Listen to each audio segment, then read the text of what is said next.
हाँ तो welcome to imaging point YouTube channel. तो प्यारे बच्चों, बहुत स्वागत है आपका इमेजिंग पॉइंट के यूट्यूब चैनल पर। तो बेटा लास्ट टर्म पे हम लोगों ने क्लास 11th नीट और जेईई मेंस और एडवांस तक के लिए हम लोगों ने पढ़ा था अपना आपका हाइड्रोजन स्पेक्ट्रा का पूरा लेक्चर। ठीक है, इस पूरे लेक्चर में आपको हाइड्रोजन स्पेक्ट्रा के बारे में फुल डिटेल दे दी गई थी। अगर किसी ने वो लेक्चर नहीं देखा है तो इस वीडियो के डिस्क्रिप्शन बॉक्स में जाकर के देखिए, उसका वीडियो का लिंक पड़ा हुआ है, आप जाकर के उस वीडियो को देख सकते हैं। अब 11th वाले बच्चों के दूसरी बहुत बड़ी समस्या आती है कि सर बोर मॉडल क्या है। 11th के लिए भी लेक्चर है बेटा, जेई वालों के लिए भी है और नीट वाले बच्चों के लिए भी है। मैं कहता हूँ नीट और जेई मेंस वालों के लिए ज़्यादा है। जब मैं पूरी कंप्लीट बात बता दूंगा तो किसी क्लास का बच्चा देखे बेटा, सबको पूरी बात समझ में आ जाएगी। तो पहले हम लोग डिस्कस करते हैं बोर मॉडल के छोटे छोटे पॉइंट्स। फिर बोर मॉडल के अकॉर्डिंग किसी एटम की रेडियस का फॉर्मूला क्या होता है, उसकी वेलोसिटी का फॉर्मूला किसी पर्टिकुलर सेल में क्या होता है, अगर टाइम पीरियड की बात करें या फिर एनर्जी की बात करें या रिवोल्यूशन पर यूनिट सेल में क्या है वो देखते हैं। तो यहाँ पर अगर बोर मॉडल की बात करें तो इनके अकॉर्डिंग मेरे पास जो पहला पॉइंट, लिखूंगा कुछ नहीं, केवल पॉइंट्स को समझाऊंगा। पहला पॉइंट क्या है कि हमारे पास किसी भी एटम में जो इलेक्ट्रॉन्स होता है, मेरे पास किसी भी एटम में जो इलेक्ट्रॉन्स होता है वो बेटा सर्कुलर मोशन में ट्रेवल करता है। मतलब बोर मॉडल का पहला स्टेटमेंट ये है कि जब भी किसी एटम में इलेक्ट्रॉन जो चलेगा बेटा, उसके चलने का मोशन जो होता है वो सर्कुलर मोशन में होता है। इस पॉइंट को आप नोट कर सकते हैं कि इलेक्ट्रॉन के चलने का मोशन जो होता है बेटा वो सर्कुलर होता है इन द एटम। ठीक है, दूसरे पॉइंट की बात करें तो जिन सर्कुलर मोशन में जहां जहां इलेक्ट्रॉन चलता है उसको हम लोग बेटा ऑर्बिट बोलते हैं। क्या बोलते हैं बेटा? ऑर्बिट। या हम लोग बोल सकते हैं स्टेशनरी स्टेट भी इसका नाम दिया जाता है। ठीक है, या तो हम इसको ऑर्बिट बोल देते हैं, जैसे आपने के सेल पढ़ा है तो के सेल हमारे पास ऑर्बिट है, आपने एल सेल पढ़ा है तो वो भी हमारे पास ऑर्बिट है, और ये हमारे पास स्टेशनरी स्टेट्स कहलाते हैं। मतलब पहला पॉइंट क्या मैंने बताया कि इलेक्ट्रॉन जो चलता है वो जो उसका चलने का पाथ है वो सर्कुलर है। दूसरा पॉइंट, जहां पर ये चल रहा होता है उसको हम लोग ऑर्बिट बोलते हैं या बेटा हम लोग स्टेशनरी स्टेट भी बोलते हैं। तीसरा पॉइंट, इलेक्ट्रॉन ऐसा है ना कि सभी स्टेट्स में नहीं चलता है। हमारे पास के एल एम एन के अलावा भी बेटा बीच में हमारे पास कुछ ऑर्बिट्स होते हैं जिसमें इलेक्ट्रॉन नहीं चलता है, क्योंकि इलेक्ट्रॉन केवल उन्हीं सेल में चलता है जिसमें चलते समय बेटा उसे एनर्जी का लॉस ना करना पड़े। तो सर हमें कैसे पता लगेगा? तो एक फॉर्मूला दिया गया है एंगुलर मोमेंटम। तो जिस जिस ऑर्बिट में एंगुलर मोमेंटम होता है mvr, ठीक है, ये nh/2π के इक्वल हो जाता है। मतलब h/2π का हमारे पास कोई इंटीजर कोफिशिएंट चाहिए। फॉर एग्जांपल n = 1 हो सकता है, 2 हो सकता है, 3 एंड सो ऑन, इस तरह से चल सकता है। मतलब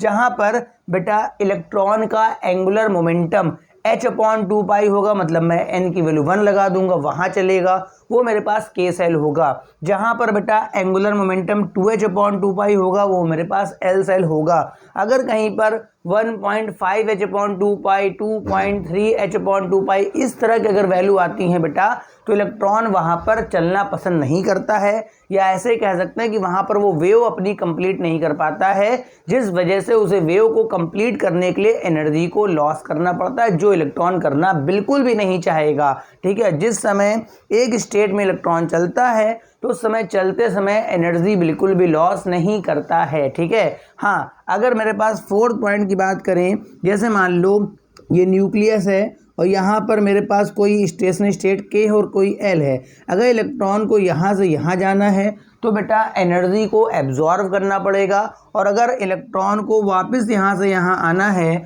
तो एनर्जी को इमिट करना पड़ेगा। मतलब एनर्जी का बेटा एब्जॉर्प्शन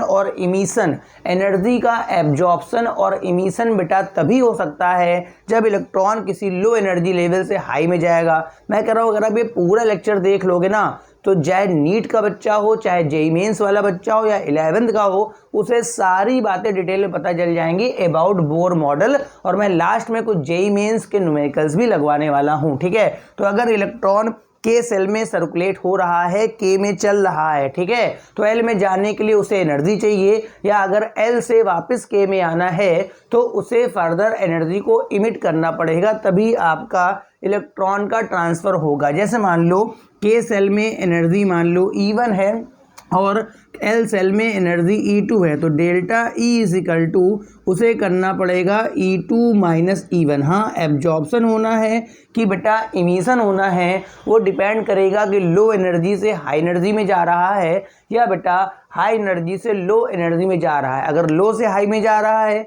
तो वो एब्जॉर्प्शन ऑफ एनर्जी करेगा, और अगर हाई से लो में आ रहा है तो बेटा इमिशन ऑफ एनर्जी करेगा। फिर इनका एक पॉइंट था यहाँ पर कि जब इलेक्ट्रॉन यहाँ पर चलता है तो न्यूक्लियस है, न्यूक्लियस का चार्ज प्लस है, बाहर इलेक्ट्रॉन। चूंकि इलेक्ट्रॉन का मोशन बेटा सर्कुलर है तो एक सेंट्रीफ्यूगल फोर्स काम करेगा जो बेटा बाहर की तरफ लगेगा।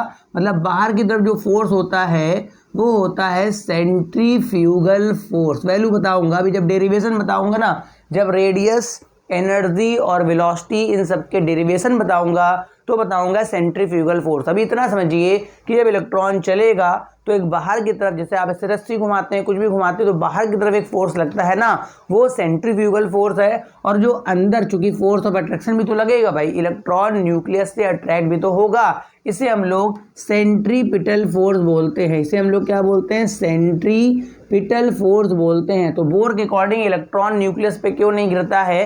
क्योंकि जो सेंट्रीफ्यूगल फोर्स होता है वो इस सेंट्रीपिटल फोर्स के द्वारा बैलेंस हो जाता है। तो इलेक्ट्रॉन अपने ऑर्बिट में लगातार चक्कर लगाता रहता है। और बोर मॉडल की वॉट लगाने वाले थे बेटा डी ब्रॉगली और हाइजेनबर्ग। इन लोगों ने मिलकर के बोर मॉडल की पूरी वॉट लगा दी, बिल्कुल नास्ते नाबूद कर दिया कि क्या बता दिया, सब कुछ गलत बताया आपने। ठीक है, फिलहाल अभी हम लोग वापस बोर मॉडल में आ जाते हैं। तो ये 5 पॉइंट हमारे पास बोर मॉडल को लेकर के हैं। ये 5 पॉइंट आपको डिस्कस हो गए, ये तो थ्योरी के पॉइंट थे। अब हम लोग बात करते हैं कि इन्होंने रेडियस का फॉर्मूला क्या दिया कि अगर किसी ऑर्बिट की, यानी फर्स्ट ऑर्बिट की, सेकंड ऑर्बिट की, थर्ड ऑर्बिट की। हाँ, एक चीज और ध्यान रखिएगा कि जो बोर मॉडल है वो hydrogen and hydrogen like atom पर फॉलो करता है। जैसे जिसमें सिंगल इलेक्ट्रॉन होगा, जैसे हाइड्रोजन पे तो बेटा फॉलो करेगा He+ पे फॉलो करेगा, Li+2 पे फॉलो करेगा। मतलब Bohr model is applicable only for hydrogen.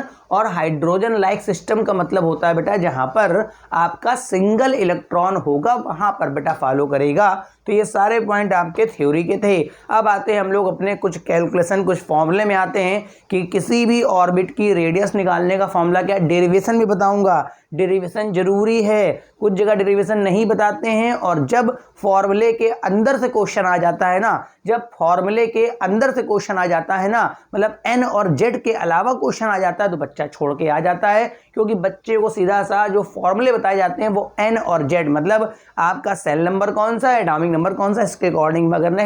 अगर आपने पूरे फॉर्मूले नहीं पढ़े हैं तो आपके एग्जाम में क्वेश्चन छूटने की पॉसिबिलिटी है। मैं तो डेरिवेशन कराऊंगा पूरा, और उस डेरिवेशन के बाद जो फॉर्मूले आएंगे उसके अंदर से भी क्वेश्चन पूछे गए दिखाऊंगा अभी। ठीक है, तो ये आप इतना नोट कर लीजिए, फिर हम लोग इसके सारे फॉर्मूले की तरफ बढ़ते हैं। ठीक, अब हम लोग बात करते हैं, सबसे पहले हमारे पास आता है बच्चा कि रेडियस का फॉर्मूला क्या होता है। मान लो किसी एटम में आपको किसी पर्टिकुलर ऑर्बिट की रेडियस निकालनी है, फर्स्ट ऑर्बिट की, सेकंड ऑर्बिट की।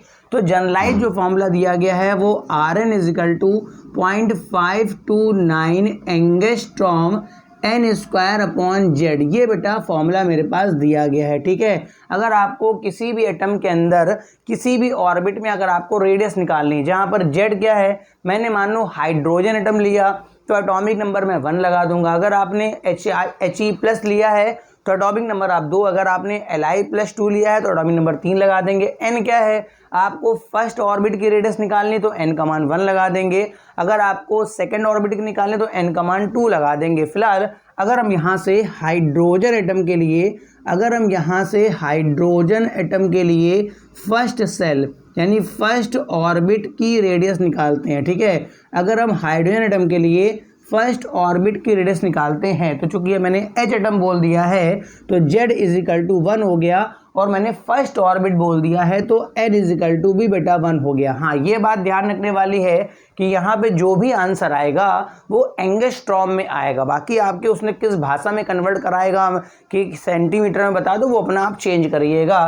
तो R1 = यहाँ पर 0.529 एंगस्ट्रॉम, ये बेटा 1 का स्क्वायर नीचे 1, ओवरऑल ये वैल्यू आएगी 0.529 एंगस्ट्रॉम। और ये जो वैल्यू आती है हाइड्रोजन एटम के फर्स्ट ऑर्बिट की जो रेडियस होती है, इस वैल्यू को ही बोर ने नाम दिया बोर रेडियस, ठीक है, जिसे हम ए नॉट से भी दिखाते हैं। मतलब अगर कोई पूछे कि भाई बोर रेडियस कितनी होती है, पूछा जाता है, ए नॉट के टर्म में क्वेश्चंस आते हैं, ठीक है, दिखाऊंगा अभी।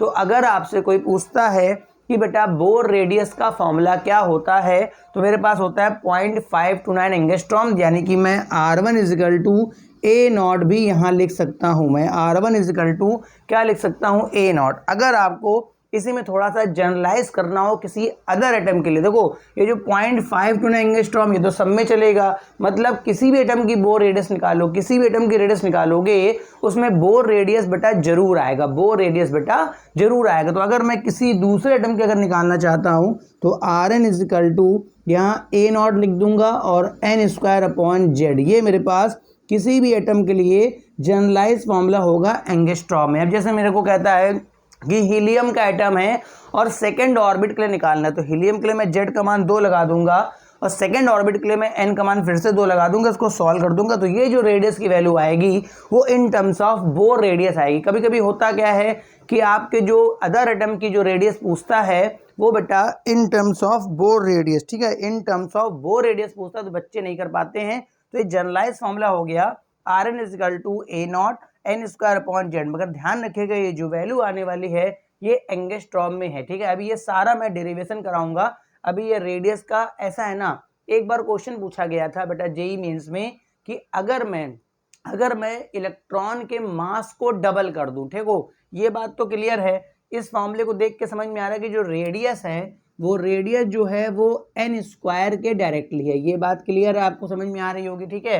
रेडियस n स्क्वायर के डायरेक्टली है और जो रेडियस है वो बच्चा जेड के इनवर्सली है। ये बात तो क्लियर हो गई कि अगर आप जैसे जैसे सेल बढ़ाते जाएंगे वैसे वैसे रेडियस की वैल्यू बढ़ेगी, ठीक है।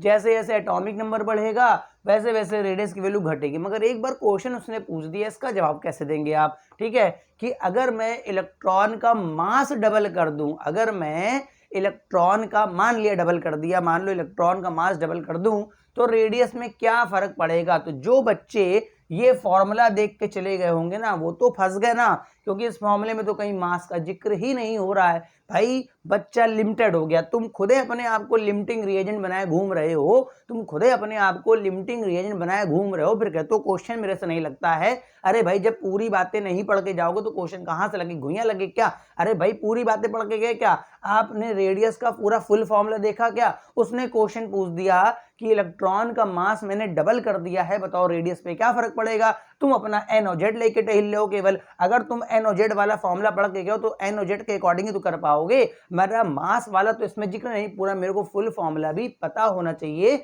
अगर आपको पूरा फुल पेपर क्रैक करना है, ठीक से करना है, अगर कोई भी क्वेश्चन आ जाए ना छूटे, ऐसी तैयारी करके जाओ ना, ऐसी आधी अधूरी तैयारी करके क्या करोगे तो बताऊंगा। अभी तो फिलहाल क्लियर है कि जो रेडियस है वो एन स्क्वायर के डायरेक्टली है और जो रेडियस है वो एटॉमिक नंबर के बेटा इनवर्सली होती है। इन बातों का ध्यान रखना है। तो ये रेडियस का पूरा तीन झामड़ा था। अब मैं इसके बाद थोड़ा वेलोसिटी के बारे में देख लेता हूँ। वेलोसिटी अगर निकालनी किसी पर्टिकुलर ऑर्बिट में, अगर मेरे को वेलोसिटी निकालनी है तो क्या फर्क पड़ने वाला, बनाइए इतना बनाइए फटाफट। ये बेटा सारी कहानी हो गई रेडियस की। अब हम लोग बात कर लेते हैं, अगर वेलोसिटी की बात कर लेते हैं कि अगर तुमको किसी पर्टिकुलर ऑर्बिट में बेटा वेलोसिटी निकालनी है तो उसका वीएन का फॉर्मूला होता है 2.18 10 टू पावर 6, ये होता है N upon Z upon N, ठीक है, Z upon N, sorry N upon Z हो जाएगा, एन अपॉन जेड। ये मेरे पास बेटा वेलोसिटी का फॉर्मूला होता है। मगर ये वेलोसिटी जो आती है बच्चा मीटर पर सेकंड में आती, ठीक है। मतलब अगर मेरे को वेलोसिटी कैलकुलेट करनी है बेटा तो ये फॉर्मूला इसका रहता है। ये मुझे डाउट लग रहा था तभी मैंने इसको चेक करा, तो ये जेड अपॉन एन मैंने पहले सही लिखा था मैंने, ठीक है। तो ये मेरे पास वेलोसिटी का फॉर्मूला है। अगर किसी भी सेल में किसी भी ऑर्बिट में बेटा आपको वेलोसिटी निकालनी है तो आप इस फॉर्मूले से निकालेंगे। मगर बेटा इस बात को ध्यान दो कि ये जो आंसर आएगा, बच्चा यूनिट देखना तो बिल्कुल नहीं पसंद करता, कहता यूनिट क्या होता है, और यही यूनिट तुम्हें एक दिन ले डूबेगा, काम खत्म, ठीक है। तो ये जो वेलोसिटी आती है बेटा मीटर पर सेकंड में है, ठीक है। अच्छा जेड तो आपको पता ही लग रहा है जेड क्या है, जेड एटॉमिक नंबर है और एन बटा किस सेल की निकालनी, तो साफ दिख रहा है कि जो वेलोसिटी है वो बच्चा जेड के डायरेक्टली है। मतलब जैसे जैसे मेरे पास एटॉमिक नंबर बढ़ेगा वैसे वैसे वेलोसिटी की वैल्यू भी बढ़ेगी और वैसे ही हमारे पास वेलोसिटी बच्चा एन के इन्वर्सली है। अब अगर कोई कह दे सर हाइड्रोजन एटम के लिए फर्स्ट ऑर्बिट की वेलोसिटी मेरे को बता दो, मैं बिल्कुल बता दूंगा, सभी बच्चे बता लेंगे। अगर हाइड्रोजन एटम बोल रहा है इसका मतलब Z इजिकल टू 1 हो गया। फर्स्ट ऑर्बिट का मतलब बने ना, ये सब तो गायबे होने वाला है, ठीक है। जो आगे का कोफिशिएंट होता है वही बचता है केवल। तो V of H1 is equal to मैंने लिख दिया 2.18 इंटू 10⁻⁶, इसको मैंने VH लिख दिया। क्या लिख दिया? VH। मतलब ये हाइड्रोजन एटम के लिए वेलोसिटी है फर्स्ट ऑर्बिट की, ये फिलहाल सब में वैल्यू चपकी रहेगी। तो अगर मेरे को जनरलाइज निकालना है तो Vn इजिकल टू ये VH लिख सकता हूँ इंटू Z/N, इस तरह से मैं फॉर्मूला बता सकता हूँ। अगर मेरे से कहता है कि हीलियम एटम के लिए फर्स्ट ऑर्बिट की, तो ये वैल्यू तो भाई यहाँ पर फिक्स रहेगी, ये तो रहेगा, इसको तो आप चेंज कर नहीं पाएंगे। अगर वो हीलियम प्लस बोल रहा है तो Z के बदले 2 लगा दूंगा, फर्स्ट ऑर्बिट बोल रहा है तो N इजिकल टू 1। मतलब ये मेरे पास जनरलाइज फॉर्मूला है। अगर हाइड्रोजन एटम की, अगर कल को कहता है कि हाइड्रोजन एटम के फर्स्ट ऑर्बिट की वेलोसिटी इतनी है, हाइड्रोजन एटम के फर्स्ट ऑर्बिट की वेलोसिटी, मतलब ये मान तुम्हें दे रखा है फिलहाल, यही गिवन करेगा, परेशान मत होइए, ठीक है। और Z/N अगर आपको पता लग जाए तो मैं किसी भी ऑर्बिट के लिए आपके किसी भी एटम के लिए मैं वेलोसिटी निकाल सकता हूं। इन सबके डेरिवेशन कराऊंगा क्योंकि डेरिवेशन से भी काम चलेगा। तो ये पूरा तीन झामड़ा मेरे पास वेलोसिटी का है, आप इसको बनाइए। जैसे मुझसे कहे कि Li+3 के लिए निकाल दो, तो सीधी सी बात है VH की वैल्यू तो फिक्स रहेगी, वो वही रहेगा। Li+3 कह रहा है लिथियम का एटॉमिक नंबर 3 लगाना है, और जिस ऑर्बिट के लिए कह रहा है मैं वहां के, मैंने ये भी बता दिया कि वेलोसिटी बेटा ये सब बातें भी पूछता है कि वेलोसिटी किसके डायरेक्टली होती है और किसके इन्वर्सली होती है। तो वेलोसिटी बेटा जेड के डायरेक्टली मतलब एटॉमिक नंबर के डायरेक्टली होती है, और बेटा आपका जो एन है मतलब कुल मिला के जो किस ऑर्बिट का है वो उसके इन्वर्सली होती है। उसको बनाइए, फिर मैं अपने एनर्जी के फॉर्मूले और बताता हूँ, फिर इन सभी के डेरिवेशन में आता हूँ कि ये सब डिराइव कैसे होते हैं। इसको आप फटाफट नोट कर लीजिए। अब थर्ड नंबर पे मेरे पास सबसे ज़्यादा इंपॉर्टेंट आता है भैया टोटल एनर्जी निकालने का फॉर्मूला, ठीक है।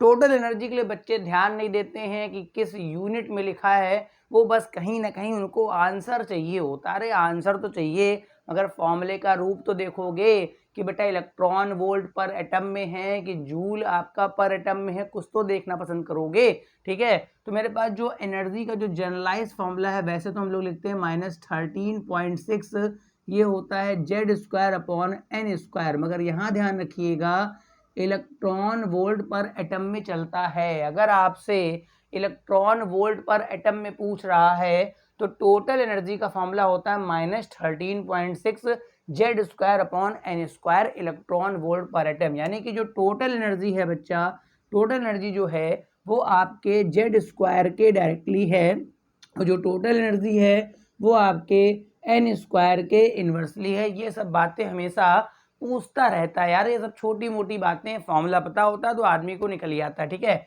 अब बताइए, अगर मैं हाइड्रोजन एटम के लिए, अगर मैं फर्स्ट ऑर्बिट के लिए निकालता हूँ, ठीक है, फर्स्ट ऑर्बिट यानी कि Z बराबर भी 1 और N बराबर भी 1 यानी यहाँ पर जो E1 की वैल्यू आएगी वो -13.6 इलेक्ट्रॉन वोल्ट पर एटम में आ जाएगी। ये तो मेरे पास पहला फॉर्मूला हो गया, ये मेरे पास टोटल एनर्जी का पहला फॉर्मूला हो गया। अगर आपसे जूल पर एटम में कहता है, जूल पर एटम में, तो देखो भाई 1 इलेक्ट्रॉन वोल्ट बराबर होता है, बस इलेक्ट्रॉन का जो चार्ज होता है वही होता है 1.6 10⁻⁹, ठीक है। पर ये इतनी वैल्यू आप यहाँ लगा देंगे, इतना जूल, ठीक है। बस आप इसको पुटअप कर देंगे तो ये En इजिकल टू हो जाएगा -13.6 और ये हो जाएगा 1.6 10⁻⁹। इतना करने के बाद ये Z²/N², तो ऐसे रहेगा, बस हो जाएगा जूल पर एटम में चला जाएगा, ठीक है। अच्छा भाई, इसका मल्टीप्लाई कर लेना, 1 10 की पावर खिसका देना, तो -2.18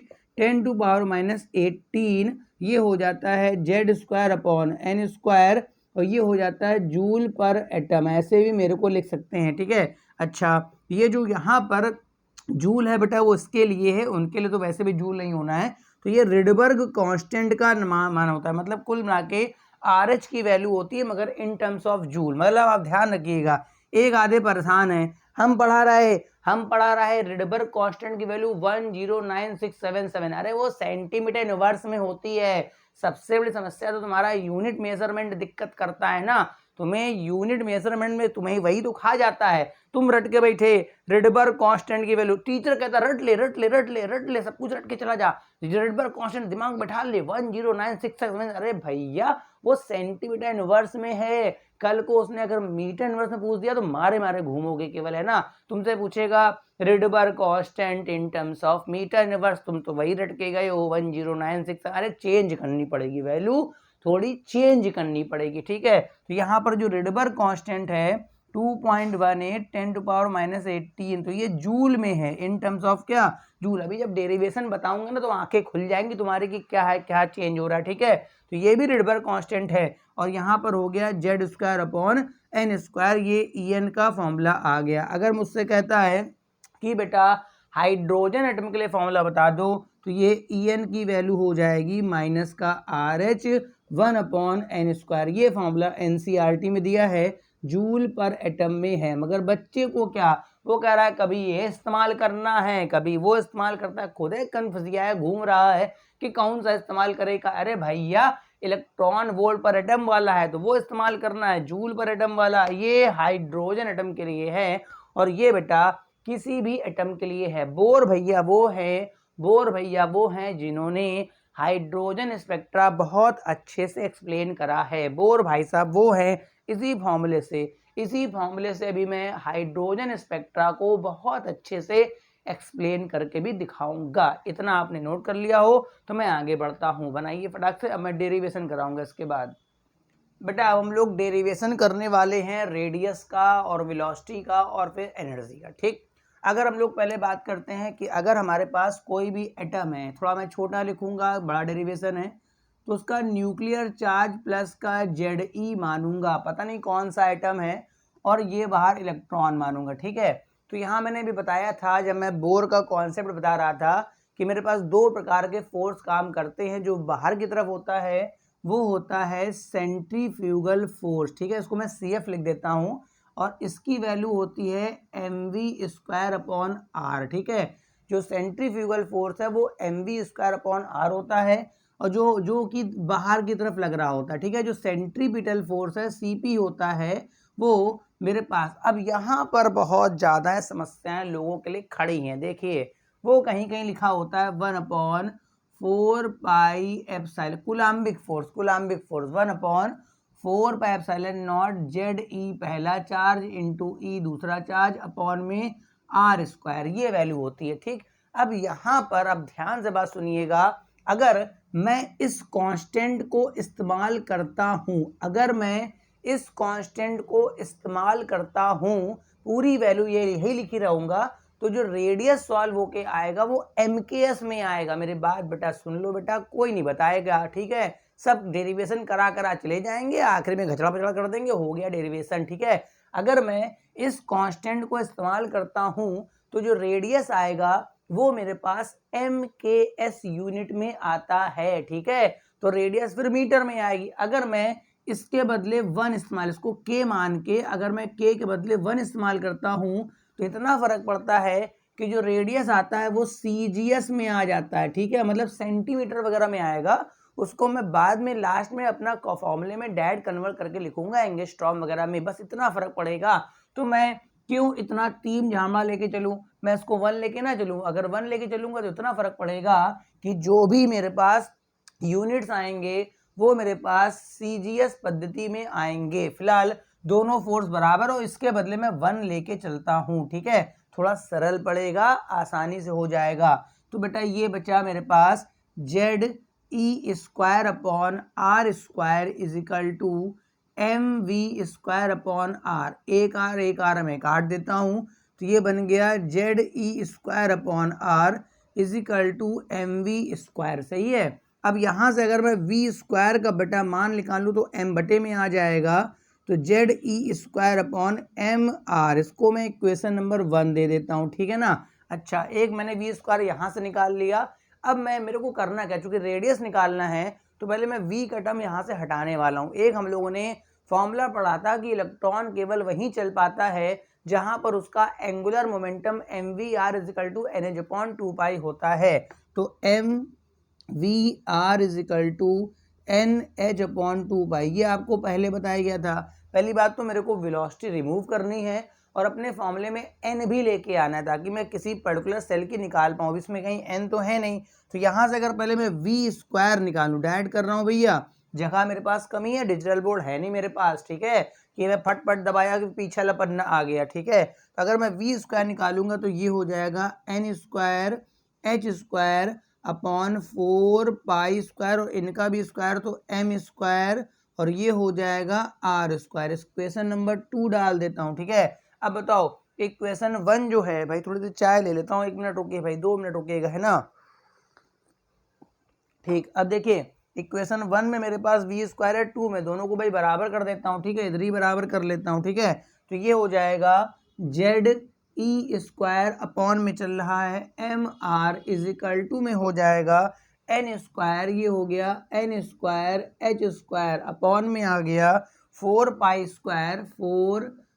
square M square R square. ठीक है, दोनों वी स्क्वायर को मैंने इक्वल करा तो वी का तो बेटा काम खत्म हो गया। एक आर से एक आर कट रहा है, काट दो। इस वाले मास से ये एम कट गया, काट दो, और कुछ नहीं कट रहा है। ठीक है, तो इधर क्या बचा मेरे पास, Z E square is equal to हो गया N square H square upon 4 pi square M और आर। अब मेरे को रेडियस निकालनी तो मैं आर इधर ले आता हूँ, तो आर इज इक्वल टू हो गया N square H square upon में हो गया 4 पाई स्क्वायर एम।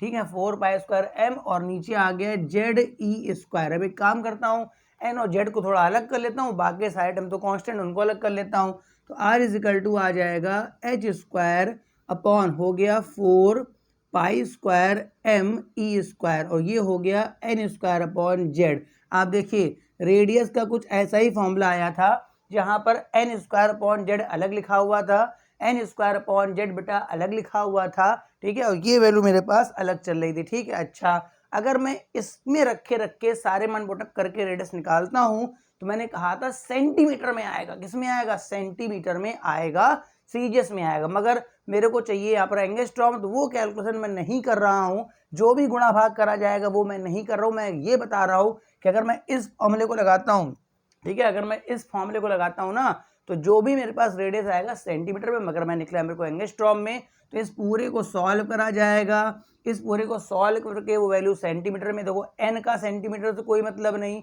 जेड का भी सेंटीमीटर से कोई मतलब नहीं, तो इसी का ही सेंटीमीटर से मतलब होगा। तो इसको मैं एंगस्ट्रॉम में बदलूंगा तो फाइनली आ जाएगा 0.529 एन स्क्वायर अपॉन जेड, और ये एंगस्ट्रॉम है। मैंने कहा छोटा सा डेरिवेशन है, 2-3 मिनट लगेगा, आप कर लेंगे। मैंने क्यों कराया, मैं पागल तो हूं नहीं, मैंने कराया। पेपर में क्वेश्चन पूछा गया है कि अगर मैं इलेक्ट्रॉन के मास को डबल कर दूं, अगर मैं इलेक्ट्रॉन के मास को डबल कर दूं तो रेडियस पे क्या फर्क पड़ेगा। जी मीन्स में आया है। ठीक है, जी मीन्स में आया बेटा कि अगर मैं इलेक्ट्रॉन के मास को डबल कर दूं तो रेडियस पे क्या फर्क पड़ेगा। तो जो बच्चा ये पढ़ के जाएगा तो झंझन गोपाल हो जाए, उसका कुछ नहीं होने वाला है। ठीक है, वो झुंझुना हिलाता रहेगा, कुछ भी नहीं होगा। तो जो ये पता होगा, अगर मास डबल करूंगा तो रेडियस हाफ हो जाएगी, अगर मैं 2m कर दूं यहाँ पर तो रेडियस हाफ हो जाए। वो जो भी कहे यार इससे लग जाएगा। तो ये मेरे पास पहला डेरिवेशन हो गया। अब मैं रेडियस के फॉर्मूले को जरा कहीं अलग से नोट कर लेता हूँ। ये वाला जो लिखा है एच स्क्वायर अपॉन में क्या है 4 पाई स्क्वायर, फिर एम ई स्क्वायर और एन स्क्वायर अपॉन जेड। आपको नहीं दिख रहा है, मत दिखने दीजिए, मेरे को दिख रहा है। ठीक है, मेरे को जरूरत है। तो ये बेटा रेडियस का फॉर्मूला आ गया है, अब इसको बना लीजिए। अब हम लोग आते हैं, देखो यही फॉर्मूला था, बस फर्क इतना है कि अगर मैं डायरेक्ट यहाँ लगा देता हूँ तो ये सेंटीमीटर में आएगा, उसको चेंज वेंज करके जब मैंने लगाया ना तो ये एंगस्ट्रॉम में लगाया गया है। मेन मेरे को ये बताना था कि अगर मैं इलेक्ट्रॉन या पार्टिकल का मास डबल करता हूँ तो रेडियस पे क्या फर्क पड़ेगा? तो देखिए अगर डबल करेंगे तो रेडियस मास के इन्वर्सली होती है। तो कोई बाकी का कोई मतलब नहीं है। h कांस्टेंट, चार्ज कांस्टेंट, पाई कांस्टेंट, चार कांस्टेंट, m वेरिएबल कर सकता है अगर उसने अपना पार्टिकल बदल दिया तो। बना लीजिए फटाफट, फिर हम लोग आगे बढ़ते हैं। अब आते हैं हम लोग जरा वेलोसिटी के फॉर्मूले में देख लेते हैं। हमारे पास वेलोसिटी जरा देख लेते हैं। तो भाई वेलोसिटी का फॉर्मूला मेरे को डिराइव करना है, ठीक है। तो एक फॉर्मूला था mvr is equal to NH upon 2 pi, इसी से कर लेते हैं ना। तो मेरे को वेलोसिटी निकालनी, तो वेलोसिटी इजिकल टू हो जाएगा NH अपॉन 2 पाई और नीचे बच्चा mr आ जाएगा। बाहर आ गया ना, तो r का मैं ये वाला मान यहाँ पर पुटअप कर दूंगा। तो v इजिकल टू हो गया NH अपॉन 2 पाई एम आर, रेडियस की वैल्यू लगाने जा रहा हूँ तो ये हो गया h स्क्वायर और बगल में है n स्क्वायर, अपॉन में आ गया बच्चा 4 pi square m e square और z। तो देखो भाई पहले क्या क्या कट सकता है देख लेते हैं। देखो भाई एक h से एक h कट गया, ठीक है। अभी 2 वगैरह काट लूंगा, ये m तो पूरा ही गायब हो गया। एक पाई से एक पाई चला गया, तो फाइनली देखो क्या हो गया, एक n से बेटा एक n भी कट गया। अच्छा बताओ ऊपर क्या क्या आ जाएगा, एक तो 4 आ जाएगा, 4 के साथ एक पाई आ जाएगा, ई स्क्वायर आ जाएगा और जेड आ जाएगा। नीचे बेटा क्या बचेगा, 2 आ जाएगा, 2 के साथ पाई में एक एच आ जाएगा और बेटा एक एन आ जाएगा, ठीक है। इसमें से जेड एन को पहले अलग कर लेते हैं, इसको काट लेते हैं। तो 2 pi E square upon H और ये हो गया जेड बाई एन। अगर आप वेलोसिटी का फॉर्मूला जाके देखिए, तो z बाई एन के ही डायरेक्टली चल जाता है ना। मगर यहाँ पर जो वेलोसिटी अगर आप डायरेक्ट इससे सॉल्व करते हैं तो ध्यान रखने वाले हैं सेंटीमीटर पर सेकंड में आती है। ये बच्चे बहुत बड़ी गलती करते हैं। हाँ, हम लोगों ने जो अपना खींचतान करके जो यहाँ पर कांस्टेंट लिख लिया था वो हम लोगों ने लिखा था मीटर पर सेकंड में, मतलब ये आया होगा सेंटीमीटर पर सेकंड में, उसको चेंज करा होगा। तो हमारे पास जो v का फॉर्मूला आया था 2.18 10⁻⁶ z बाई एन, मगर ये जो आया था मेरे पास काय में था, मीटर पर सेकंड में। तो देखो एक बात ध्यान रखने वाली है, ये तो मैंने पहले ही बता दिया था, मगर ये बात ध्यान रखने वाली कि जो वेलोसिटी की वैल्यू है वो बेटा मास पर डिपेंड नहीं कर रही। अगर मैं मुझसे कहता है जेई मेंस का अगली बार ना क्वेश्चन आ जाए तो मुझसे मत कहना कि सर आपने नहीं पढ़ाया था, कि भाई अगर मेरे को मास डबल कर दे, मास क्या कर दे, डबल कर दे, तो वेलोसिटी पे क्या फर्क पड़ेगा। तो भैया कोनो फर्क नहीं पड़ेगा, मास डबल कर दो या 10 गुना कर दो, वेलोसिटी जितनी है बेटा उतनी ही चलती रहेगी। अब मैं अपना आगे चलता हूँ एनर्जी की तरफ। वेलोसिटी का फॉर्मूला नोट कर लेता हूँ, ये वाला भी फॉर्मूला नोट कर लेता हूँ। v is equal to 2 pi E square upon आपका एच जेड बाई एन। पता नहीं कौन सा फॉर्मूला कहाँ पे आ जाए, कहाँ पे इस्तेमाल करना पड़ जाए। तो डिजिटल बोर्ड होता तो मैं ना नोट करता, पिछले बनने से उठा लेता। बनाइए, इतना बनाइए फटाक से आप। अब बच्चा हम लोग थर्ड नंबर पे सॉल्व करते हैं अपनी टोटल एनर्जी ई एन। देखो भैया जो टोटल एनर्जी होती है उसमें 2 प्रकार की एनर्जी होती है। पहला होता है काइनेटिक एनर्जी होता है और प्लस होता है पोटेंशियल एनर्जी। तो काइनेटिक एनर्जी का फॉर्मूला होता है half mv square plus potential energy minus में आती, क्योंकि आपने सीखा होगा कि किसी चार्ज को इनफाइनाइट से उसके सेल तक लाने में जो भी वर्क समथिंग करना पड़ता है तो वो मेरे पास पोटेंशियल एनर्जी के फॉर्म में आता है। तो ये वर्क माइनस में है आपका, तो वैल्यू हम लोग तो को लिखने जा रहे हैं 1/4 पाई एप्सिलॉन नॉट। रुकिएगा जरा, जेड ई इंटू ई, बस इतना होता है कि यहाँ आर होता है। वो जो सेंट्रीपिटल फोर्स था वहां पे बस आर स्क्वायर होता है, यहाँ पे आर होता है बस। अब एक बात यहाँ लोग गड़बड़ कर जाएंगे, ये वैल्यू मैं ऑलरेडी 1 मान के चल रहा हूँ। क्या मान के चल रहा हूँ बेटा, क्योंकि मैं जो चल रहा हूँ जब ये 1 मान के चलूंगा तो वेलोसिटी जो भी मेरे पास एनर्जी आएगी वो अर्ग में आ जाएगी, इसमें आ जाएगी अर्ग पर एटम में। उसको चेंज वेंज करके हम लोग अपना इलेक्ट्रॉन वोल्ट पर एटम या जूल पर एटम में चेंज करते रहेंगे, ठीक है। फिलहाल हाफ mv स्क्वायर ऐसे रहेगा बच्चा, और माइनस का इसको मैं 1 मान लूंगा तो जेड ई स्क्वायर अपॉन में हो गया आर। अच्छा v स्क्वायर का मेरे को ऐसा मान लगाना है जिसमें आपका आर आ जाए, ठीक है। तो मेरे पास एक फॉर्मूला था mv स्क्वायर, ऐसे कर लेते हैं mv आर इजिकल टू ये वाला फॉर्मूला लगा लेते हैं कि mv स्क्वायर अपॉन आर, ठीक है। सेंट्रीपिटल फोर्स था मेरे पास। देखता हूँ जरा वेलोसिटी में, जरा पीछे जाके बैक देखता हूँ क्या कि मेरे पास वेलोसिटी के कौन कौन से फॉर्मूले थे, फिर बताता हूँ। मेरे पास बैक का पेज नहीं है, बैक का पेज मेरे पास नहीं है, इस वजह से ये प्रॉब्लम है। देखिए यहाँ पर एक जगह पे v स्क्वायर की वैल्यू लिख ली है Z E square upon M are, ये एक जगह पर आप देखिएगा जाके पीछे पेज में जो लोग नोट कर रहे हो ठीक से, तो ये वी स्क्वायर की एक वैल्यू आई है मेरे पास, V square is equal to Z square upon M R. तो मैं यहाँ पुटअप कर देता हूँ, तो 1/2। ध्यान रखिएगा पहला वाला मेरे पास काइनेटिक एनर्जी, बाद वाला मेरे पास पोटेंशियल, ठीक है। तो एम ऐसे रहेगा, वी स्क्वायर की वैल्यू में लगा दूंगा तो ये हो जाएगा Z E square upon M R, और माइनस का Z E square upon R, 1/m से m कैंसिल हो गया। तो देखिए ये बन गया 1/2 Z E square upon R minus का 1 Z E square upon R. अब ध्यान से देखिए, इसको मैं सॉल्व करके डायरेक्ट भी लिख सकता हूँ कि माइनस का 1/2 Z E square upon R बचेगा, ठीक है। मगर मैं यहाँ पे कुछ बातें बताना चाहता हूँ, वो आप जरा ध्यान से सुन लें तो ज़्यादा अच्छा रहेगा। देखिए ये मेरे पास है काइनेटिक एनर्जी, ठीक है, ठीक है, जिसका कोफिशिएंट है Z E square upon R, ठीक। ये मेरे पास है पोटेंशियल एनर्जी, जो खुद भी जेड स्क्वायर अपॉन आर है। तो ध्यान से देखिए कि काइनेटिक पोटेंशियल का रिलेशन यहीं से निकल ही आएगा ना। तो देखो काइनेटिक एनर्जी जो पोटेंशियल है वो जस्ट ये हाफ है, काइनेटिक हाफ है और पोटेंशियल डबल है, मतलब और दोनों में माइनस का भी डिफरेंस है, मतलब दोनों में साइन का भी डिफरेंस है। पहले आप ये समझने की कोशिश करिए कि पोटेंशियल डबल है, देखो यहाँ 1 का मल्टीप्लाई है, ये हाफ है, तो पोटेंशियल डबल है किससे, काइनेटिक से। पोटेंशियल डबल है ना, तो अगर मेरे को दोनों का रिलेशन निकालना हो तो मेरे को काइनेटिक वाले में 2 का मल्टीप्लाई, मतलब पोटेंशियल एनर्जी बराबर -2 इंटू काइनेटिक एनर्जी। ये भी आपसे ऑब्जेक्टिव पूछ सकता है, ठीक है। साफ देख लो कि चूंकि काइनेटिक एनर्जी हाफ है तो उसको डबल करूंगा तब तो बराबर आएगा, और साइन भी मेरे को माइनस में लगेगा, ठीक है। पोटेंशियल एनर्जी का फॉर्मूला आ गया -2 इंटू काइनेटिक एनर्जी। कल को यही दे दे कि भाई इलेक्ट्रॉन की काइनेटिक एनर्जी इतनी है तो बता दो भैया पोटेंशियल कितनी होगी, तो जो भी काइनेटिक एनर्जी लगा देना पोटेंशियल आ जाएगी, ठीक है। अच्छा मेरे पास टोटल एनर्जी का फॉर्मूला क्या था, मेरे पास काइनेटिक एनर्जी और प्लस का पोटेंशियल एनर्जी। तो काइनेटिक को जरा काइनेटिक रहने दो, पोटेंशियल का मतलब -2 काइनेटिक एनर्जी, ठीक है।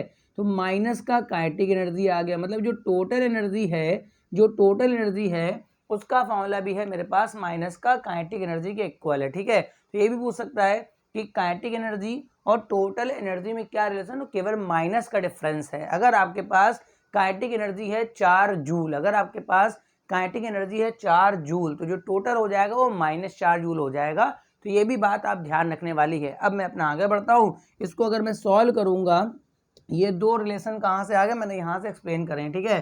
तो माइनस का 1/2 Z E square upon R. अब मैं कुछ नहीं करने वाला हूँ, बस मेरे पास जो आर का रेडियस का फॉर्मूला है वो यहाँ पुटअप कर दूंगा। ये देखो रेडियस का फॉर्मूला मैंने लिख रखा है, तो मैं इधर सॉल्व कर लेता हूँ। तो जरा E N is equal to मेरे पास क्या हो जाएगा, -12 Z E square upon radius के बदले लगाऊंगा H square N square upon में हो गया 4 pi square M E square और जेड। अब देखते हैं क्या क्या होगा। देखो भाई जेड तो ऊपर, ये सब तो पहले ऊपर ले जाता हूँ, ठीक है। तो माइनस का 1/2, तो ये आपका हो जाएगा जेड स्क्वायर ई की पावर 4 हो जाएगा, उसके बाद 4 इसके बाद आपका 4 ऊपर जाएगा, ठीक है। ये 4 ऊपर चला गया, 4 ऊपर आ गया तो पाई स्क्वायर भी ऊपर आ गया, एम भी ऊपर आ गया, अपॉन में नीचे हो गया H square upon N square. अब भाई देखो कुछ कट सकता है क्या, केवल 2 से ये कट रहा है, तो माइनस का हो गया 2, उसके बाद हो गया एम के बाद हो गया ई की पावर 4, फिर क्या हो गया पाई स्क्वायर अपॉन में क्या हो गया एच स्क्वायर, फिर क्या बचेगा Z square upon N square. हाँ यहाँ पे जो एनर्जी निकालोगे वो अर्ग वर्ग में निकलेगी।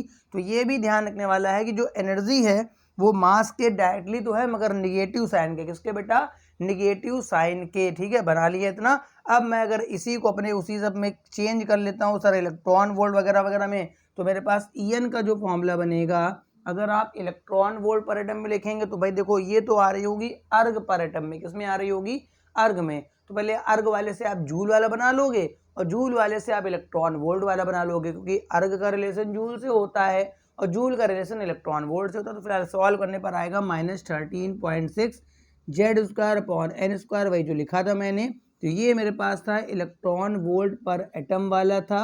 अगर यहाँ पर आप 1.6 × 10⁻19 का मल्टीप्लाई करते हैं तो वो जूल पर एटम में आ जाएगा, और जूल वाले से अगर आप चाहे तो अर्ग वाला चेंज करेंगे तो यही फॉर्मूला बन के आएगा। तो ये सारे फॉर्मूले मेरे पास हो गए। अब हम लोग अपना देखते हैं, तो डिस्कस कर लेते हैं कि बेटा इनके जो न्यूमेरिकल्स पूछे गए हैं बेटा वो किस तरह के बेटा पेपर एग्जाम में आए हैं उन न्यूमेरिकल्स को कर लेते हैं, और उसके बाद मेरा ये टोटल बोर मॉडल जो है वो कंप्लीट हो जाएगा। थोड़ा बहुत डिस्कस कर दूंगा यहाँ पर कि भाई बोर मॉडल ने हाइड्रोजन स्पेक्ट्रा को किस तरह से एक्सप्लेन करा, इसे भी मैं एक्सप्लेन कर दूंगा। ठीक है, अब इसको आप पहले नोट कर लीजिए, फिर हम लोग बढ़ेंगे अपने किसकी तरफ, अपने न्यूमेरिकल्स प्रॉब्लम की ओर। हाँ, न्यूमेरिकल मेरे जी मेंस वाले होंगे, जी मेंस के न्यूमेरिकल मैं इसमें सॉल्व कराने वाला हूँ, इसको आप बना लीजिए फटाफट। हाँ तो भाई साहब थोड़ा ये क्वेश्चन हम लोग सॉल्व कर लेते हैं अपने बोर एटॉमिक मॉडल के। तो देखो भाई, ये जो क्वेश्चन मेरे पास है वो जेईई मेंस 2022 में पूछा गया है, शिफ्ट वगैरह मैंने नहीं लिखा है, तो शिफ्ट से मेरे को कोई मतलब नहीं, कुल मिला के 2022 का जेईई मेंस का क्वेश्चन है। अब यहाँ पर क्वेश्चन क्या अच्छा क्वेश्चन है, रेडियस का क्वेश्चन है, मतलब कुल मिला के if the radius of third bore radius, मतलब कुल मिला के मेरे पास जो तीसरा बोर ऑर्बिटल है, ठीक है, तो थर्ड बोर रेडियस का मतलब क्या हो गया, तीसरे लेवल की जो रेडियस है वो मेरे पास R3 है, and the radius of fourth orbit, जो फोर्थ ऑर्बिट की रेडियस मेरे पास R4 है, तो उनका बेटा आपस में रिलेशन निकालना है। ठीक है, तो भाई देखा जाए तो मेरे पास रेडियस का जो जनरलाइज फॉर्मूला होता है Rn इजिकल टू, अगर मैं इसको A0 लिख लूँ बोर रेडियस को, ऊपर होता है n स्क्वायर अपॉन में नीचे होता है z। अच्छा, अब यहाँ पर उसने पहले बोल दिया हाइड्रोजन एटम है, तो सीधी सी बात है मैं z इजिकल टू यहाँ पर 1 लगाने वाला हूँ। ठीक है, z इजिकल टू 1 लगा दूंगा, तो जनरलाइज मेरे पास बन गया Rn इजिकल टू A0 और ये n का स्क्वायर। अब मैं कुछ नहीं करूँगा, केवल एक बार R3 निकालूंगा, R3 का मतलब हो गया थर्ड ऑर्बिट का, और फिर निकालूंगा R4 का मतलब क्या हो जाएगा, फोर्थ ऑर्बिट का। ठीक है, तो जब मैं यहाँ पे R3 निकालूंगा तो R3 इजिकल टू A0 तो बेटा ऐसे रहेगा, और यहाँ पे थर्ड ऑर्बिट मतलब 3 का स्क्वायर मेरे पास 9, मतलब R3 की वैल्यू आ जाएगी 9A0। इसी तरह जब मैं R4 निकालूंगा तो A0 तो ऐसे रहेगा, 4 का स्क्वायर तो ये हो जाएगा 16। अब मैं R3 अपॉन R4 का रेशियो निकाल लेता हूँ, फिर चेक कर लेता हूँ मेरे पास कौन सा ऑप्शन सही है। जब मैं R3 अपॉन R4 करूँगा तो बेटा A0 कट जाएगा, मतलब मेरे पास 9/16 आ जाएगा। मतलब आप ऐसा ऑप्शन ढूंढिए जहाँ पर आप R3/R4 बनाए तो 9/16 बन जाए। ठीक है, तो यहाँ देखिए 9/16 तो बनेगा, मगर ये R4/R3 बनेगा। देखो पहले ऑप्शन में 9/16 तो बनेगा, मगर बेटा R4/R3, तो ये ऑप्शन तो गलत हो गया। जरा इस वाले में आ जाओ, इसमें अगर देखिए ये 16/9 है, ठीक है, तो मैं इस 9 को इधर ले जाऊँ तो यानी कि 9/16 इजिकल टू ये हो जाएगा मेरे पास R3/R4। तो ये मेरे पास करेक्ट ऑप्शन मेरे पास बी आ गया, मतलब इसका ऑप्शन नंबर बी है। तो काफ़ी सिंपल क्वेश्चंस आते हैं, ये जेईई मेंस 2022 का क्वेश्चन है, तो बहुत टफ क्वेश्चंस बेटा नहीं देखने को मिलते हैं। केवल आपने अगर ठीक से स्टडी करी है तो बहुत आराम से आपके न्यूमेरिकल्स भी सॉल्व हो जाते हैं। इसको आप नोट करिए, फिर मैं नेक्स्ट क्वेश्चन नोट करता हूँ। अब देखिए सेकंड क्वेश्चन मेरे पास, ये भी 2020 में आपका जेईई मेंस में बेटा पूछा गया है। ठीक है, चलो भाई क्वेश्चन पढ़ लेते हैं। लिखा था radius of the second Bohr orbit in terms of bore radius. मेरे को हाइड्रोजन एटम के लिए होगा, मैं यहाँ लिख देता हूँ फॉर एच एटम। मेरे को एच एटम के लिए बेटा सेकंड बोर ऑर्बिट के रेडियस चाहिए, मगर इन terms of bore radius. Bore radius का मतलब A0 के फॉर्म में चाहिए। ठीक है, सिंपल सा क्वेश्चन है, बहुत आराम से हो जाएगा। तो Rn इजिकल टू होता है A0, मैं केवल यहाँ n स्क्वायर ही लिखने वाला हूँ। क्या लिखने वाला हूँ बेटा, n स्क्वायर। ठीक है, अच्छा यहाँ पर एटम एक बार मैं चेक कर लेता हूँ, शायद एटम कौन सा दे रखा है, रेडियस Li+2 दे रखा है। भाई मैं कहूँ ऑप्शन सब बटे में जा रहे हैं, तो यहाँ पर H एटम नहीं है, यहाँ पर मेरे पास Li+2 आयन है, तो ये n स्क्वायर अपॉन Z वाला फॉर्मूला लगेगा। ठीक है, चूंकि लिथियम +2 आयन है तो एटॉमिक नंबर 1 तो होगा नहीं। तो देखो सिंपल सा, मेरे को सेकंड चाहिए, सेकंड तो ये मेरे को R2 निकालना है। A0 बच्चा ऐसे रहेगा, आपको n स्क्वायर मतलब 2 का स्क्वायर 4 हो गया, और Z की वैल्यू लिथियम का 3 होता तो यहाँ पर 3 हो गया, तो आंसर हो गया 4A0/3। तो आंसर आ गया 4A0/3, बी ऑप्शन इसका सही हो जाएगा। ठीक है, अच्छा ये थोड़ा सा ट्विस्टेड क्वेश्चन है 2020 के, ये भी बेटा जेईई मेंस में पूछा गया है। अच्छा क्वेश्चन है, कह रहा है the de Broglie wavelength of an electron, मतलब मेरे को जो इलेक्ट्रॉन है उसका बेटा लेमडा निकालना है इन फोर्थ बोर ऑर्बिट, मतलब चौथे बोर ऑर्बिट के लिए मेरे को डी ब्रॉगली वेवलेंथ चाहिए। देखो जब वेवलेंथ आ गया हमारे पास, देखो जो रेडियस होती है उसके फॉर्मूले में कहीं पर भी लेमडा वगैरह तो आता नहीं है। ठीक है, तो आपने एक फॉर्मूला पढ़ा होगा कि इलेक्ट्रॉन जिस सेल में चलता है उसमें ये फॉर्मूला फॉलो करता है 2πr = n लेमडा। जब ये इक्वेशन फॉलो होती है तो इलेक्ट्रॉन अपनी वेव कंप्लीट कर पाता है। मतलब कुल मिला के जब सरकमफेरेंस की वैल्यू n लेमडा, जैसे फर्स्ट सेल में चलेगा तो 2 पाई r 1 लेमडा होगा, ठीक है। जब सेकंड सेल में चलेगा तो 2 पाई r 2 लेमडा, जब ये फॉलो करेगा तो उस पर्टिकुलर ऑर्बिट में इलेक्ट्रॉन चल पाएगा। अब यहाँ पे मेरे को r का मेरे को फॉर्मूला लगा देना, तो जो ये लगाऊंगा मैं 2 पाई r का मतलब हो गया a0 और ये हो गया z² n बराबर में n लेमडा। ये बात समझ आ रही है। अब यहाँ पर कह रहा है इन द फोर्थ ऑर्बिट, क्या निकालना है मेरे को, फोर्थ ऑर्बिट। और किसके लिए निकालना है मैं ये देख लेता हूँ, हाइड्रोजन एटम के लिए किसके लिए है, ठीक है। उसने कुछ नहीं लिखा तो मैं हाइड्रोजन एटम मान लेता हूँ, उसने कुछ नहीं लिखा तो मैं H का एटम मान लेता हूँ। तो H मानूंगा तो भाई ये आपका ऊपर हो जाएगा n², ऊपर होता है n² अपॉन z, नीचे तो z मैंने 1 कर लिया, ठीक है। एक n से n बेटा कट गया। अब आपका फोर्थ ऑर्बिट चाहिए तो n मैं 4 लगा दूंगा तो 4 दूनी 8, 8 पाई a0 लेमडा। उसमें लिख के, अगर वो कभी एटम के बारे में ना लिख के दे तो आप हमेशा हाइड्रोजन की वैल्यू ही पुटअप कर दीजिएगा। तो 8 पाई a0 आपका ऑप्शन नंबर जो सी है वो बेटा आपका सही आंसर। इसको बना लीजिए। फिर 2-3 क्वेश्चन और सॉल्व कराता हूँ इसी के। अब देखो एक क्वेश्चन ये मेरे पास एनर्जी का आ गया है, कह रहा which of the following energy is possible for excited H atom. कह रहा मेरे पास कौन सी एनर्जी इसमें जो है जो एक्साइटेड H एटम के लिए पॉसिबल है। अच्छा, सारे आंसर इलेक्ट्रॉन वोल्ट वाले आ रहे हैं। तो मेरे पास जो एनर्जी का फॉर्मूला होता है वो -13.6 ये होता है आपका z² और z² के बाद होता है अपॉन में n²। तो चूँकि एटम आपका H का दे रखा है तो ये तो वैल्यू 1 हो जाएगी, तो -13.6 अपॉन n², ठीक है।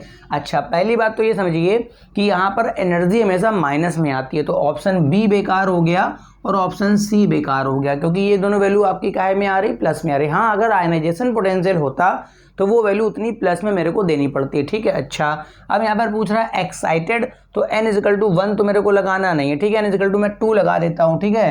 तो -13.6 अपॉन जब 2 करूँ तो 4 हो जाएगा, तो 4 यानी कि -3.4 इलेक्ट्रॉन वोल्ट, जो कि मेरे आंसर में ए में दे रखा है, ठीक है। अच्छा, 6.8 कोई वैल्यू नहीं आती, चाहे 2 लगाइए या 3 लगाइए, 6.8 कोई वैल्यू नहीं आती, ठीक है। तो ऑप्शन ए हो गया, ठीक है। अगला देखिए क्वेश्चन कितना सिंपल सा पूछा गया, जेईई मेंस का ही है। The radius of the second Bohr orbit for H atom. देखिए क्या क्वेश्चन जेईई मेंस में आते हैं, ठीक है। बोर ऑर्बिट के H एटम की रेडियस निकालनी है, तो भाई देखो R2 ये हो जाएगा a0। अच्छा, a0 की वैल्यू लगा रखी है तो मैं लगा देता हूँ 0.529 एंगस्ट्रॉम, तो ये हो जाएगा n², 2 का स्क्वायर 4 हो गया, तो 4 पंचे 20, 2 पॉइंट समथिंग जो आंसर होगा। अच्छा, जेड की वैल्यू तो 1 हो गई होगी, तो 4 पंचे 20 तो 2 पॉइंट समथिंग आपका ऑप्शन नंबर बी हो जाएगा। तो मैं उम्मीद है कि आपको ये न्यूमेरिकल पोर्शन भी जो मैंने बताए हैं, देखिए आप इस तरह से जो मैंने जितना टॉपिक पढ़ाया है, ठीक है, अगर आप इसके अकॉर्डिंग अपने जेईई मेंस के या अपने नीट लेवल के या क्लास 11 के अगर आप टॉपिक सॉल्व करेंगे, क्वेश्चन सॉल्व करेंगे, तो आपके सारे क्वेश्चंस लगभग सॉल्व हो जाएंगे। अगर लेक्चर पसंद आया करे तो बेटा लाइक कर दिया करो, कमेंट कर दिया करो। अगर चैनल को सब्सक्राइब नहीं करा है तो इस तरह के जेईई मेंस के टॉपिक वाइज लेक्चर लेने के लिए आप चैनल को जरूर सब्सक्राइब कर ले। Thank you for watching.